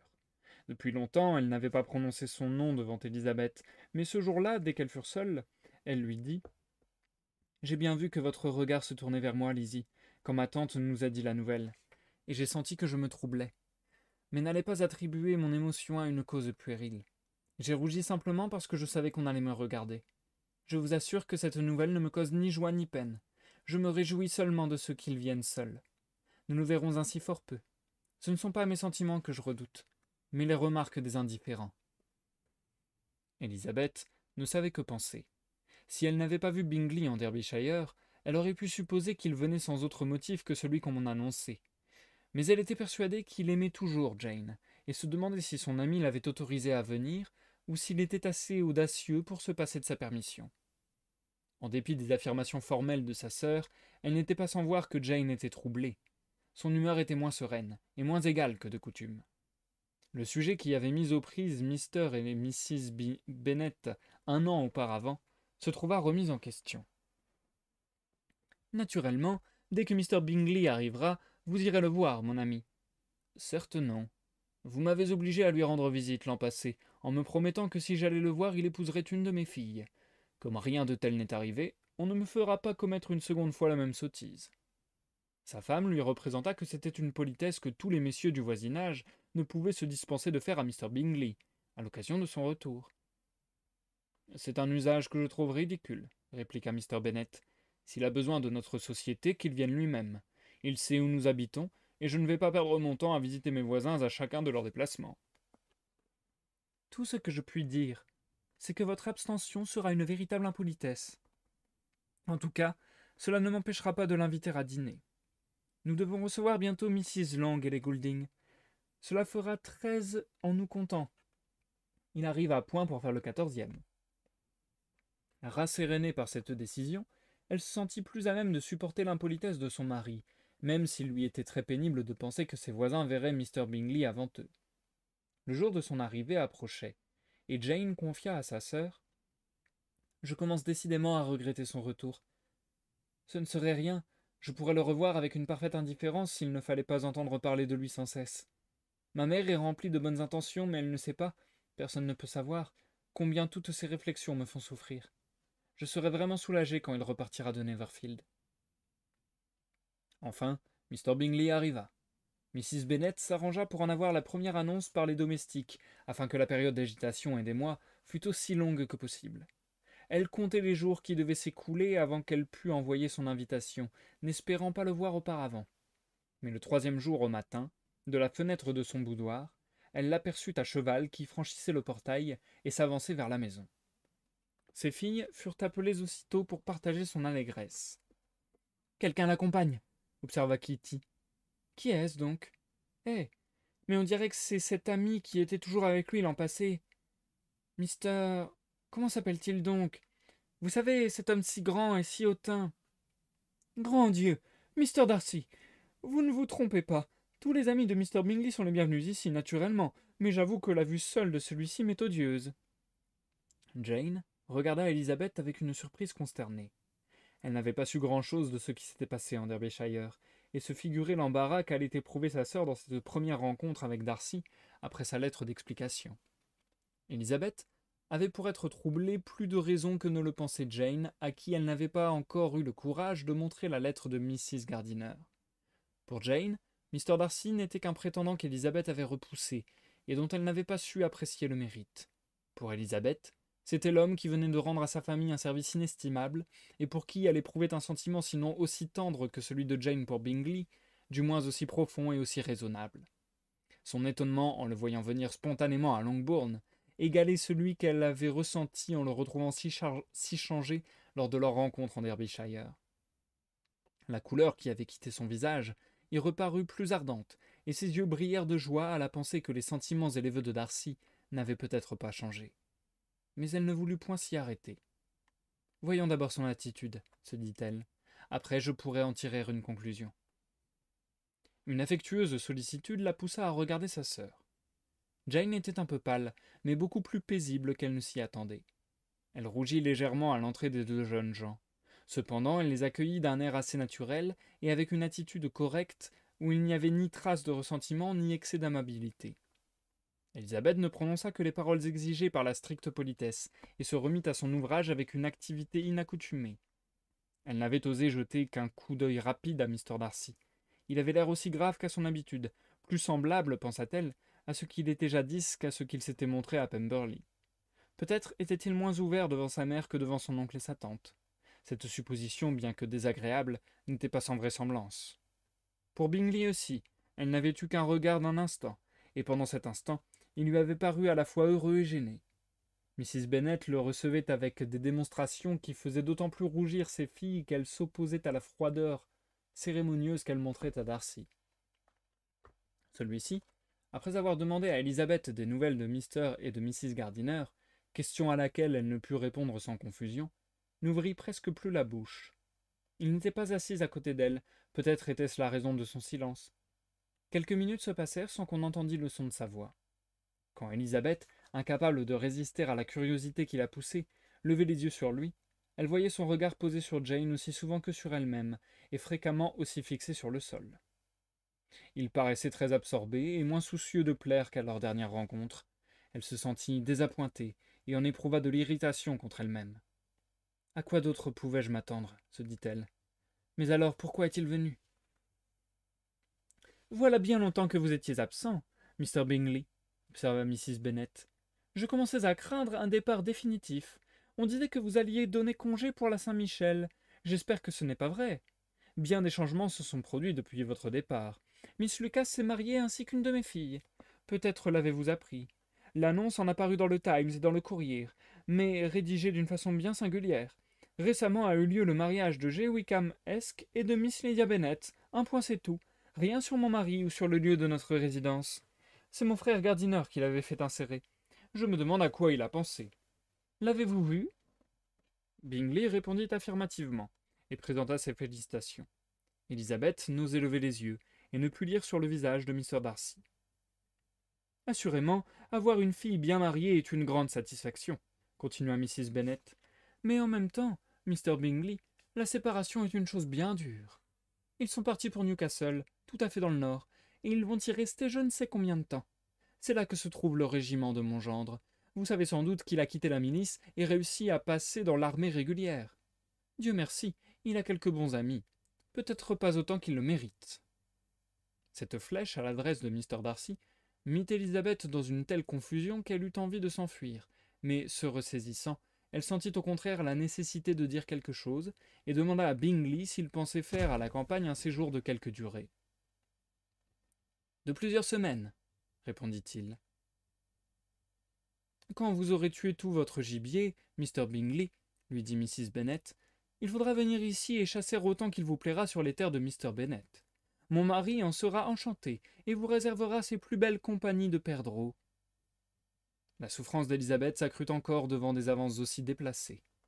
Alors même, pensait-elle, qu'on pourrait reprendre le rêve de l'année dernière, tout conspirerait à le détruire encore une fois.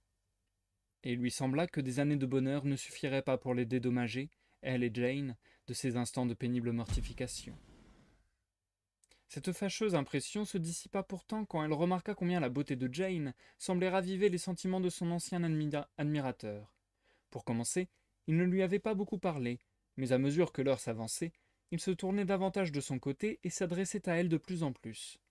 Il la retrouvait aussi charmante, aussi naturelle, aussi aimable que l'an passé, bien que peut-être un peu plus silencieuse. Quand les jeunes gens se levèrent pour partir, Mrs. Bennet n'eut garde d'oublier l'invitation projetée, et ils acceptèrent de venir dîner à Longbourn quelques jours plus tard. « Vous êtes en dette avec moi, Mr. Bingley, ajouta-t-elle. Avant votre départ pour Londres, vous m'aviez promis de venir dîner en famille dès votre retour. Cette promesse que je n'ai pas oubliée n'a pas été tenue, ce qui m'a causé une grande déception, je vous assure. Bingley parut un peu interloqué par ce discours, et dit quelque chose sur son regret d'en avoir été empêché par ses affaires. Puis ils se retirèrent tous les deux. Mrs. Bennet avait eu grande envie de les retenir à dîner le soir même, mais bien que sa table fût toujours soignée, elle s'était dit que 2 services ne seraient pas trop pour recevoir un jeune homme sur qui elle fondait de si grandes espérances, et satisfaire l'appétit d'un gentleman qui avait 10 000 livres de rente. Et c'est la fin du chapitre 53.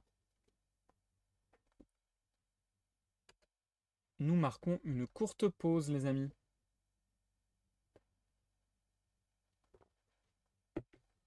Et du coup, merci pour le follow. Je ne sais pas si tu es toujours parmi nous. Et je m'excuse d'avance si j'écorche ton pseudo. Mais merci, Elangelos. Tu me dis si je prononce bien. Elangelos, Elangelos. Bref, merci pour ton follow. Ok, l'histoire a bien évolué là, j'aime bien. Il y a pas mal de recoupes, il y a pas mal de choses qui ont été mises en place dans les chapitres précédents qui trouvent un petit peu leur écho, leur résolution ici. Du coup, c'est intéressant. Et puis, le fait d'avoir créé tout un passif, on va dire, aux relations familiales, etc., etc., avec Bingley, avec Darcy, avec Wickham, et ainsi de suite, ça donne beaucoup plus de force, beaucoup plus d'impact aux relations actuelles. Donc, c'est très intéressant, et je comprends en quoi Elizabeth et Jane peuvent être complètement perturbées. Euh, c'est très intéressant, j'aime bien encore une fois. Encore une fois, je trouve que Jane Austen est douée tout simplement pour la, la psychologie de ses personnages en quelque sorte. Je trouve que c'est très simple, mais très subtil et très bien vu. Donc franchement, c'est intéressant de voir ces évolutions. Euh, c'est toujours très frustrant, mais à la fois, encore une fois, c'est intéressant. Je vais dire, en fait, c'est cohérent parce que je trouve ça réaliste comme comportement. Mais c'est vrai que s'il y a quelque chose de frustrant à voir le comportement que certains personnages ont, est-ce que c'est à cause de leur orgueil? Est-ce que c'est à cause des préjugés qu'ils ont sur les gens? Certainement. Mais c'est vrai que, voilà, tu te dis par exemple, encore une fois, concernant Elisabeth, plutôt que de te prendre la tête à l'infini sur qu'est-ce qui est en train de se passer, qu'est-ce que machin est en train de penser de machin, pourquoi machin est en train de faire telle action, qu'est-ce que ça veut dire, etc. J'ai juste envie de les prendre et de leur dire mais parlez-vous. Communiquez, parlez-vous. Donc voilà, c'est marrant qu'ils restent comme ça, complètement endigués dans leur orgueil et dans leurs préjugés en quelque sorte. Mais ouais, je trouve que, enfin, je me dis, on peut vraiment croiser des personnes comme ça. Je pense que beaucoup de gens réagiraient de la même manière en fait.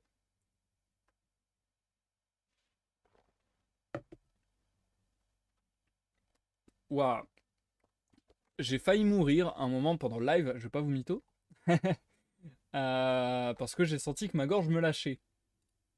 Et je suis en train de sentir un peu la même chose. Donc, ce qu'on va faire, c'est que je vais essayer de me reposer la voix 3-4 minutes en parlant un petit peu moins énergiquement. Voilà, je vais me reposer la voix en étant au ralenti, on va dire. Je change le titre du live, tranquillement, doucement, pépère. Décidément, on a eu plusieurs fois affaire au personnage de Lydia. Je la trouve détestable. Genre vraiment dans ses dialogues, elle est insupportable, c'est un délire. C'est... Waouh. Sa manière de parler à sa famille, je suis en mode, elle est tellement hautaine. Enfin, je sais pas, c'est insupportable la manière de parler de Lydia, je trouve. Donc je vous avoue que le fait qu'on ait dépassé cet événement du mariage de Lydia et de Wickham, ça me fait plaisir. Maintenant, Est-ce que Darcy a donc arrangé la situation entre Lydia et Wickham? Est-ce que Darcy est en train d'arranger la situation entre Bingley et Jane? Et est-ce que tout ça, c'est pour finalement conquérir Elisabeth? Et à ce moment-là, il y a un questionnement que s'est posé Elisabeth quelque part, qu'on pourrait aussi se poser, c'est est-ce que il fait ça par pure bonté, entre guillemets, en mode il s'est rendu compte qu'il a eu des pensées connes, qu'il a eu des préjugés justement, et qu'il a mis son nez dans des affaires qui ne le regardent pas, et du coup il essaie de réparer un peu les choses? Ou est-ce que, on pourrait se dire, est-ce que il ne fait ça que par amour? Et là on peut le voir de plein de manières. On peut se dire, ah, il fait ça par amour, c'est trop mignon. On peut se dire ah, il fait ça par amour, pas parce qu'il pense que c'est bien. Donc quelque part, il fait ça par intérêt personnel.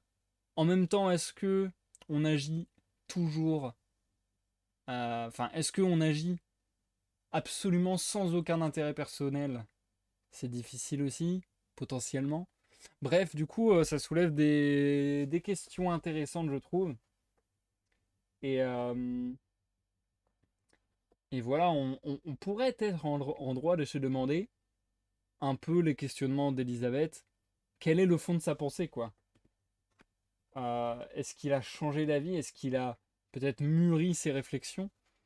Ou est-ce que finalement, il prend les bons choix pour des raisons peut-être un peu plus questionnables? Mais bon, ça reste intéressant. Et après, il y a aussi la philosophie de tant que c'est pour le bien, peu importe les raisons. On pourrait évaluer la chose de cette manière-là. Donc ouais, c'est assez... ça reste quand même assez gris, en quelque sorte, et en tout cas assez flou pour le moment. Comment ça va se passer sur la suite? Bon, à mon avis, ça va se passer bien. J'en sais rien, mais je le sens happy ending personnellement. Euh, à voir, à voir. Mais je pense que oui, je pense que Bingley et Jane vont se remettre ensemble. Je pense que Darcy sera derrière tout ça, que Darcy et Elizabeth vont en parler, et que Darcy et Elizabeth vont finir ensemble. Et comme ça, il y aura 3 sœurs mariées, c'est incroyable. Voilà, je pense que ce sera la grande fête. Je sais pas. À voir comment ça va se mettre en place. Waouh, je sens que ça va être difficile là sur la fin de cette lecture, je vous avoue. J'ai vraiment perdu ma voix assez fortement. Il me reste combien de pages? Je crois qu'il ne me reste que 10. Ouais. Bon, vu qu'il me reste que 10 pages, je vais quand même faire l'effort d'aller au bout, ça devrait le faire. Quitte, quitte à prendre un peu plus mon temps sur les 2 derniers chapitres. Hop. Et je vous souhaite pour la dernière fois ce soir une bonne écoute si vous me regardez en live. Bonne écoute si vous me regardez en rediffusion. Et à tout à l'heure pour cette fois-ci l'outro du live. On est y part.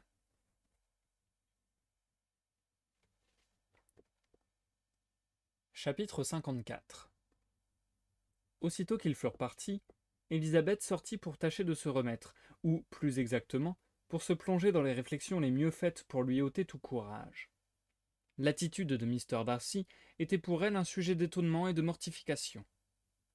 Puisqu'il a pu se montrer si aimable avec mon oncle et ma tante, quand il était à Londres, pensait-elle, pourquoi ne l'est-il pas avec moi? S'il me redoute, pourquoi est-il venu? S'il a cessé de m'aimer, pourquoi ce silence? Quel homme déconcertant! Je ne veux plus penser à lui. L'approche de sa sœur vint l'aider à donner à cette résolution un commencement d'exécution. L'air joyeux de Jane témoignait qu'elle était satisfaite de leur visite beaucoup plus qu'Élisabeth. Maintenant qu'a eu lieu cette première rencontre, dit-elle, je me sens tout à fait soulagée. Mes forces ont été mises à l'épreuve, et je puis le voir désormais sans aucun trouble. Je suis contente qu'il vienne dîner ici mardi. Ainsi, tout le monde pourra se rendre compte que nous nous rencontrons, lui et moi, sur un pied de parfaite indifférence. De parfaite indifférence, je n'en doute pas, dit Élisabeth en riant. Oh, Jane, prenez garde. Ma petite Lizzie, vous ne me croyez pas assez faible pour courir encore le moindre danger. Je crois que vous courez surtout le danger de le rendre encore plus amoureux qu'auparavant. On ne revit pas les jeunes gens jusqu'au mardi. Ce soir-là, il y avait nombreuses compagnies à Longbourn, et les deux invités de Mark se montrèrent exacts. Quand on passa dans la salle à manger, Élisabeth regarda si Bingley allait reprendre la place qui, dans les réunions d'autrefois, était la sienne auprès de sa sœur. Mrs. Bennet, en mère avisée, omit de l'inviter à prendre place à côté d'elle. Il parut hésiter tout d'abord, mais Jane, par hasard, regardait de son côté en souriant. Le sort en était jeté. Il alla s'asseoir auprès d'elle. Élisabeth, avec un sentiment de triomphe, lança un coup d'œil dans la direction de Mr. Darcy. Il paraissait parfaitement indifférent, et, pour un peu, elle aurait cru qu'il avait donné à son ami toute licence d'être heureux, si elle n'avait vu les yeux de Bingley se tourner vers lui avec un sourire un peu confus. Pendant tout le temps du dîner, il témoigna à sa sœur une admiration qui, pour être plus réservée qu'auparavant, n'en prouva pas moins à Élisabeth que s'il avait toute la liberté d'agir, son bonheur et celui de Jane seraient bientôt assurés. Mr. Darcy, séparé d'elle par toute la longueur de la table, était assise à côté de la maîtresse de maison. Élisabeth savait que ce voisinage ne pouvait leur causer aucun plaisir, et qu'il n'était pas fait pour les mettre en valeur ni l'un ni l'autre. Trop éloignés pour suivre leur conversation, elle remarquait qu'ils se parlaient rarement, et toujours avec une froide politesse. La mauvaise grâce de sa mère lui rendait plus pénible le sentiment de tout ce que sa famille devait à Mr. Darcy, et à certains moments, elle eût tout donné pour pouvoir lui dire qu'une personne au moins de cette famille savait tout, et lui était profondément reconnaissante. Elle espérait que la soirée leur fournirait l'occasion de se rapprocher et d'avoir une conversation moins banale que les quelques propos cérémonieux qu'ils avaient échangés à son entrée. Dans cette attente, le moment qu'elle passa au salon avant le retour des messieurs lui parut interminable. Il lui semblait que tout le plaisir de la soirée dépendait de l'instant qui allait suivre. « S'il ne vient pas alors me rejoindre, pensa-t-elle, j'abandonnerai toute espérance. » Les messieurs revinrent au salon, et Mr. Darcy eut l'air, un instant, de vouloir répondre aux vœux d'Élisabeth. Mais, hélas, autour de la table où elle servait le café avec Jane, les dames s'étaient rassemblées en un groupe si compact qu'il n'y avait pas moyen de glisser une chaise parmi elles. Mr. Darcy se dirigea vers une autre partie du salon où Élisabeth le suivit du regard, enviant tous ceux à qui il adressait la parole. Un peu d'espoir lui revint en le voyant rapporter lui-même sa tasse. Elle saisit cette occasion pour lui demander « Votre sœur est-elle encore à Pemberley ?»« Oui, elle y restera jusqu'à Noël. »« Tous ses amis l'ont-ils quittée ?»« Mrs. Annesley est toujours avec elle. Les autres sont partis pour Scarborough, il y a 3 semaines. » Élisabeth chercha en vain autre chose à dire. Après tout, il ne tenait qu'à lui de poursuivre la conversation s'il le désirait. Mais il restait silencieux à ses côtés, et comme une jeune fille s'approchait et chuchotait à l'oreille d'Élisabeth, il s'éloigna. Les plateaux enlevés, on ouvrit les tables à jeu, et toutes les dames se levèrent. Mr. Darcy fut aussitôt accaparé par Mrs. Bennet, qui cherchait des joueurs de whist. Ce que voyant, Élisabeth perdit tout son espoir de le voir la rejoindre, et n'attendit plus de cette réunion aucun plaisir. Ils passèrent le reste de la soirée à des tables différentes, et tout ce qu'Élisabeth put faire fut de souhaiter qu'il tournât ses regards de son côté assez souvent pour le rendre autant qu'elle-même distrait et maladroit au jeu. Mrs. Bennet avait prévu de garder les 2 gentlemen de Netherfield à dîner, mais leur voiture avait été malencontreusement appelée avant les autres, et elle ne trouva pas l'occasion de les retenir. « Eh bien, enfant, dit Mrs. Bennet dès qu'elle se retrouva avec ses filles, que pensez-vous de cette soirée ? J'ose dire que tout a marché à souhait. J'ai rarement vu un dîner aussi réussi. Le chevreuil était rôti à point, et tout le monde a déclaré n'avoir jamais mangé un cuisseau pareil. Le potage était incomparablement supérieur à celui qu'on nous a servi chez Lucas la semaine dernière. Mr. Darcy lui-même a reconnu que les perdreaux étaient parfaits. Or, il doit bien y avoir chez lui 2 ou 3 cuisiniers français. Et puis, ma chère Jane, je ne vous ai jamais vue plus en beauté. Mrs. Long, à qui je l'ai fait remarquer, était de mon avis. Et savez-vous ce qu'elle a ajouté ? Ah, Mrs. Bennet, je crois bien que nous la verrons tout de même à Netherfield. Oui, elle a dit cela textuellement. Cette Mrs. Long est la meilleure personne qui soit, et ses nièces sont des jeunes filles fort bien élevées et pas du tout jolies. Elles me plaisent énormément. » En somme, Mrs. Bennet était d'excellente humeur. Elle avait suffisamment observé l'attitude de Bingley envers Jane pour se convaincre qu'elle finirait par l'épouser. La vision des bénéfices qu'elle espérait en retirer pour sa propre famille était à ce point exagérée qu'elle se trouva fort déçue de ne pas le voir arriver le lendemain pour demander sa main. « Cette journée a été fort agréable, » dit Jane à Élisabeth. « Les invités étaient bien choisis, tout le monde se convenait. J'espère que de telles réunions se renouvelleront. » Élisabeth sourit. « Lizzie, ne souriez pas. Vous me mortifiez en prenant cet air sceptique. Je vous assure que je puis jouir maintenant de la conversation de Mr. Bingley comme celle d'un homme agréable et bien élevé, sans la plus petite arrière-pensée. Je suis absolument persuadé, d'après sa façon d'être actuelle, qu'il n'a jamais pensé à moi. Il a seulement plus de charme dans les manières et plus de désir de plaire que n'en montrent la plupart des hommes. »« Vous êtes vraiment cruel, » repartit Élisabeth. « Vous me défendez de sourire et vous m'y forcez sans cesse. Excusez-moi donc, mais si vous persistez dans votre indifférence, vous ferez bien de chercher une autre confidente. »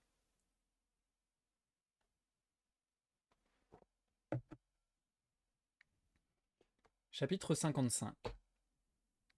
Peu de jours après, Mr. Bingley se présenta de nouveau, et cette fois seul. Son ami l'avait quitté le matin pour retourner à Londres, et il devait revenir une dizaine de jours plus tard. Mr. Bingley resta environ 1 heure, et montra un entrain remarquable. Mrs. Bennet lui demanda de rester à dîner, mais il répondit qu'à son grand regret, il était déjà retenu. « Pouvez-vous venir demain ?» Oui. Il n'avait point d'engagement pour le lendemain, et il accepta l'invitation avec un air de vif contentement. Le lendemain, il arriva de si bonne heure qu'aucune de ces dames n'était encore prête. En peignoir et à demi coiffée, Mrs. Bennet se précipita dans la chambre de sa fille. « Vite, ma chère Jane, dépêchez-vous de descendre. Il est arrivé. Mr. Bingley est là. Oui, il est là. Dépêchez-vous, dépêchez-vous. Sarah, laissez la coiffure de Miss Lizzie, et venez vite aider Miss Jane à passer sa robe. » « Nous descendrons dès que nous le pourrons, » dit Jane, « mais Kitty doit être déjà prête, car il y a une demi-heure qu'elle est montée. »« Que Kitty aille au diable. Il s'agit bien d'elle. Vite, votre ceinture, ma chérie. » Mais rien ne put décider Jane à descendre sans une de ses sœurs. La préoccupation de ménager un tête-à-tête aux 2 jeunes gens fut de nouveau visible chez Mrs. Bennet dans la soirée. Après le thé, son mari se retira dans la bibliothèque selon son habitude, et Mary alla retrouver son piano. 2 obstacles sur 5 ayant ainsi disparu, Mrs. Bennet se mit à faire des signes à Élisabeth et à Kitty, mais sans succès. Élisabeth ne voulait rien voir. Elle finit par attirer l'attention de Kitty qui lui demanda innocemment « Qu'y a-t-il, maman ? Que veulent dire tous ces froncements de sourcils ? Que faut-il que je fasse ?»« Rien du tout, mon enfant. Je ne vous ai même pas regardé. » Mrs. Bennet se tint tranquille 5 minutes, mais elle ne pouvait se résoudre à perdre un temps aussi précieux. À la fin, elle se leva et dit soudain à Kitty « Venez, ma chérie, j'ai à vous parler. » Et elle l'emmena hors du salon. Jane jeta vers Élisabeth un regard de détresse, où se lisait l'instante prière de ne pas se prêter à un tel complot. Quelques instants après, Mrs. Bennet entrebâilla la porte et appela. « Lizzie, mon enfant, j'ai un mot à vous dire. » Élisabeth fut bien obligée de sortir. « Nous ferions mieux de les laisser seuls, » lui dit sa mère. « Kitty et moi allons nous installer dans ma chambre. » Élisabeth n'essaya pas de discuter avec sa mère. Elle attendit tranquillement dans le hall que Mrs. Bennet et Kitty eussent disparu pour retourner dans le salon. Les savantes combinaisons de Mrs. Bennet ne réussirent pas ce soir-là. Mr. Bingley se montra des plus charmants mais ne se déclara pas. Il ne se fit pas prier pour rester à souper, et avant qu'il prît congé, Mrs. Bennet convint avec lui qu'il reviendrait le lendemain matin pour chasser avec son mari. À partir de ce moment, Jane n'essaya plus de parler de son indifférence. Pas un mot au sujet de Bingley ne fut échangé entre les 2 sœurs, mais Élisabeth s'en fut coucher avec l'heureuse certitude que tout serait bientôt décidé, hors le cas d'un retour inopiné de Mr. Darcy. Bingley fut exact au rendez-vous, et passa toute la matinée au dehors avec Mr. Bennet, comme il avait été entendu. Ce dernier se montra beaucoup plus agréable que son compagnon ne s'y attendait, Il n'y avait chez Bingley ni vanité ni sottise qui pût provoquer l'ironie ou le mutisme de Mr. Bennet, qui se montra moins original et plus communicatif que Bingley ne l'avait encore vu. Ils revinrent ensemble pour le dîner. Après le thé, Élisabeth s'enfuit dans le petit salon écrire une lettre. Les autres, se préparant à faire une partie de cartes, sa présence n'était plus nécessaire, pensa-t-elle, pour déjouer les combinaisons de sa mère. Sa lettre terminée, elle revint au salon et vit alors que Mrs. Bennet avait été plus avisée qu'elle. En ouvrant la porte, elle aperçut sa sœur et Bingley debout devant la cheminée qui parlaient avec animation. Si cette vue ne lui avait donné aucun soupçon, l'expression de leur physionomie et la hâte avec laquelle ils s'éloignèrent l'un de l'autre auraient suffi pour l'éclairer. Trouvant la situation un peu gênante, Élisabeth allait se retirer quand Bingley, qui s'était assis, se leva soudain, murmura quelques mots à Jane et se précipita hors du salon. Jane ne pouvait rien cacher à Élisabeth, et, la prenant dans ses bras, reconnut avec émotion qu'elle était la plus heureuse des femmes. « C'est trop, ajoutait-elle, beaucoup trop. Je ne le méritais pas. Oh, que je voudrais voir tout le monde aussi heureux que moi. » Élisabeth félicita sa sœur avec une sincérité, une joie et une chaleur difficiles à rendre. Chaque phrase affectueuse ajoutait au bonheur de Jane. Mais elle ne voulut pas prolonger davantage cet entretien. « Il faut que j'aille tout de suite trouver ma mère, dit-elle. Je ne voudrais sous aucun prétexte avoir l'air de méconnaître son affectueuse sollicitude ou permettre qu'elle apprit la nouvelle par un autre que moi-même. Il est allé de son côté trouver mon père. Oh, Lizzie, quel plaisir de songer que cette nouvelle va causer tant de joie au mien. Comment supporterais-je tant de bonheur ?» Et elle courut rejoindre sa mère, qui avait interrompu exprès la partie de cartes et s'était retirée au premier étage avec Kitty. Élisabeth, restée seule, sourit devant l'aisance et la rapidité avec lesquelles se réglait une affaire qui leur avait donné tant de mois d'incertitude et d'anxiété. Elle fut rejointe au bout de quelques minutes par Bingley, dont l'entrevue avec Mr. Bennet avait été courte et satisfaisante. « Où est votre sœur » demanda-t-il en ouvrant la porte. « Avec ma mère au premier, mais je suis sûr qu'elle va redescendre bientôt. » Fermant la porte, il s'approcha d'elle et réclama des félicitations et une part de son affection fraternelle. Élisabeth exprima avec effusion toute sa joie de voir se former entre eux un tel lien.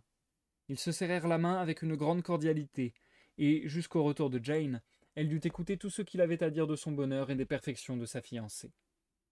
Tout en faisant la part de l'exagération naturelle aux amoureux, Élisabeth se disait que tout ce bonheur entrevu n'était pas impossible, car il aurait pour base l'excellent jugement et le caractère idéal de Jane, sans compter une parfaite similitude de goûts et de sentiments entre elle et Bingley. Ce fut pour tous une soirée exceptionnellement heureuse.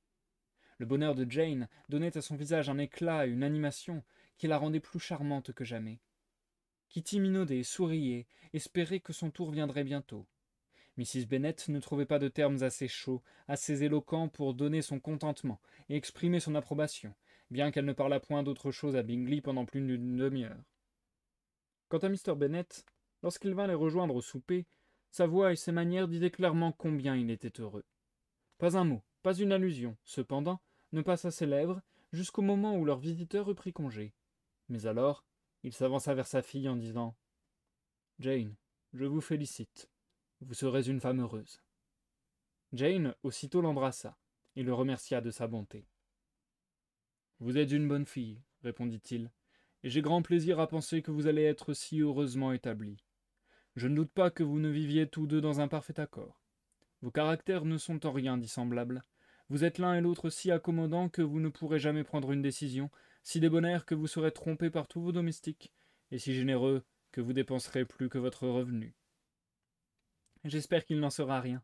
Si j'étais imprudente ou insouciante en matière de dépenses, je serais impardonnable. Plus que leur revenu. Plus que leur revenu? À quoi pensez-vous, mon cher Mr. Bennet?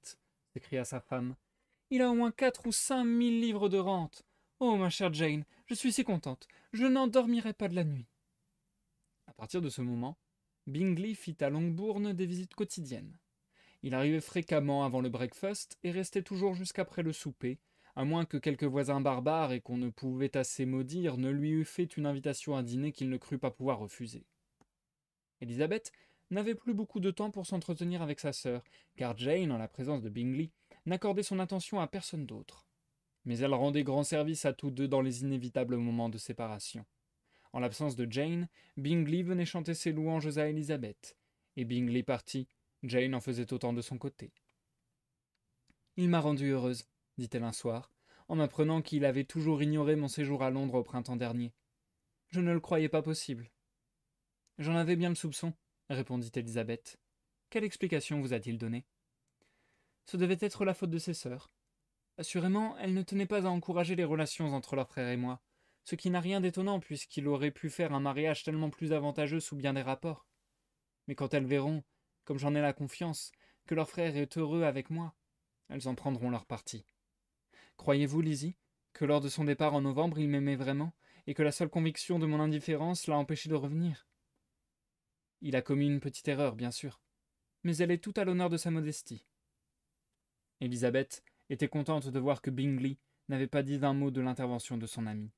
Car bien que Jane eût le cœur le plus généreux et le plus indulgent, cette circonstance n'aurait pu manquer de la prévenir contre Mr. Darcy. « Je suis certainement la créature la plus heureuse du monde, » s'écria Jane. « Oh, Lizzie, pourquoi suis-je la privilégiée de la famille? Si je pouvais seulement vous voir aussi heureuse, s'il y avait seulement pour vous un homme comparable à Charles. Quand vous me donneriez à choisir parmi 20 autres exemplaires de votre fiancé, je ne pourrais jamais être aussi heureuse que vous. Il me manquerait pour cela votre aimable caractère. Non, non, laissez-moi me débrouiller comme je pourrais. Peut-être avec un peu de chance, pourrais-je trouver un jour un second Mr. Collins. » Et c'est la fin du chapitre 55. Ça sera donc également la fin de la lecture pour ce soir. Nous passons à l'outro du live.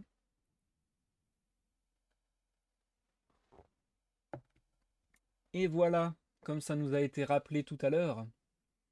D'ailleurs, c'est cool qu'il nous ait donné, que l'autrice nous ait donné ce repère temporel, parce que bon, c'est vrai qu'on naviguait un peu dans le flou.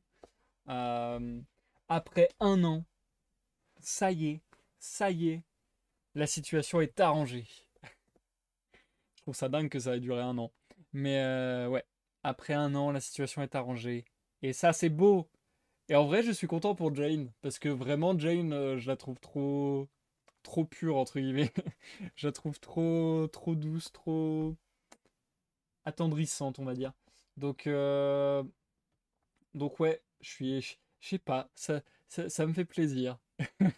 Ça me fait plaisir pour elle, c'est bizarre. Et du coup, de rien, Nenouchka, avec plaisir. Merci d'être là sur le live. Euh, Maintenant que la question Lydia Wickham a été réglée, que la question euh, Jane et Bennett, non pas Bennett, pardon, Bingley a été réglée, il reste la question Elizabeth Darcy. Franchement, je pense que je peux mettre ma main à couper qu'ils vont finir ensemble et que ça va bien se finir. Mais c'est vrai que pour le moment, on est vraiment sur le happy ending, quoi. On est vraiment sur tout se passe bien dans le meilleur des mondes, tout est beau, tout est joli, tout s'arrange. Mais ça a quelque chose de plaisant. Euh, j'ai tendance à pas trop aimer qu'il y ait trop de happy end. Mais je sais pas. Au final, dans les livres, je trouve ça relativement rare. Enfin, comment dire? Il y a souvent une résolution de situation dans les livres, mais je trouve pas que ça soit des happy end grandiloquents, on va dire, très expressifs. Là, je trouve qu'il y a un peu un truc comme ça, un peu plus joyeux. Enfin, genre vraiment, je suis content pour Jane. Genre, c'est con, hein, mais, mais vraiment, le mariage de Jane, là, annoncé, je trouve ça vraiment cool, quoi. Je trouve ça vraiment cool. Donc, bon, je pense que la fin nous réserve quelques joies encore supplémentaires. Remarque, il nous reste 30 pages, donc on est vraiment sur la fin, en fait. Un peu plus de 30 pages. Qu'on va lire ensemble vendredi à 21h. Donc vendredi à 21h, nous aurons ce fameux dénouement. Est-ce que en 30 pages, Jane Austen va être capable de nous faire une fin satisfaisante? Est-ce qu'elle va être capable de nous donner peut-être le couple Darcy et Elisabeth de manière satisfaisante, parce que limite si c'est pas satisfaisant, j'aurais préféré qu'ils soient plus ensemble et que ça ait été fait de manière satisfaisante. Vous comprenez ce que je veux dire? C'est-à-dire que c'est la même logique que le pourquoi du comment je ne suis pas tellement impacté par les spoils. C'est-à-dire que ce qui m'intéresse, c'est moins les événements que la manière dont c'est fait. Donc en soi, que l'œuvre se termine par Elisabeth et Darcy en couple ou non, ça peut être bien. Ça va dépendre de la manière dont Jane Austen aura organisé cette fin. Donc voilà, j'ai vraiment hâte de voir comment elle va l'avoir ménagée, comment elle va l'avoir préparée et mise en forme. Mais sur ce, ça sera tout pour ce soir, comme je le disais. Je vais m'arrêter là parce que j'ai mal à la gorge, donc je vais pas pousser davantage. Euh, je répète une dernière fois, vendredi, suite et fin d'Orgueil et Préjugés à 21h. Dimanche, de 21h à minuit, il y aura une veillée sur mon Discord pour ceux qui le désirent. Je serai disponible en vocal pour jouer à des jeux de société, pour discuter et tutti quanti. Et ça sera tout pour cette semaine. Et à partir de la semaine prochaine, soit nouvelle lecture de toute manière, et ça sera soit Conte nocturne d'Hoffmann, soit La poésie de Mallarmé, soit 1, 100 et 1000 de Luigi Pirandello. Je crois que c'est ça. Donc n'hésitez pas à essayer de m'influencer. On entamera la lecture de une ou deux de ses œuvres, sachant que peut-être la semaine prochaine, le dimanche, je vais continuer les lives sur ma bibliothèque à partir de la lettre C. À voir, ça se discute. On dirait vraiment, vraiment que j'ai une écharpe de bobo, alors que c'est la manche de mon pull. Bref, ça fait un style. Et du coup, bonne soirée Jérôme, merci d'être passé également. Je vous souhaite à tous et à toutes une excellente soirée. Merci d'avoir passé ce petit moment avec moi. Merci encore à Nounours et à Elangelos pour vos follow. Et merci Nounours, Elangelos, Nenouchka, Jérôme d'être passé, ça fait plaisir. Si vous m'avez regardé en live, comme d'habitude, exprimez-vous dans les commentaires, laissez un like ou un dislike sur votre appréciation de la vidéo, abonnez-vous pour voir la suite, et tutti quanti, et je vous dis bonne soirée, bonne nuit, à vendredi pour une prochaine lecture, et bye bye.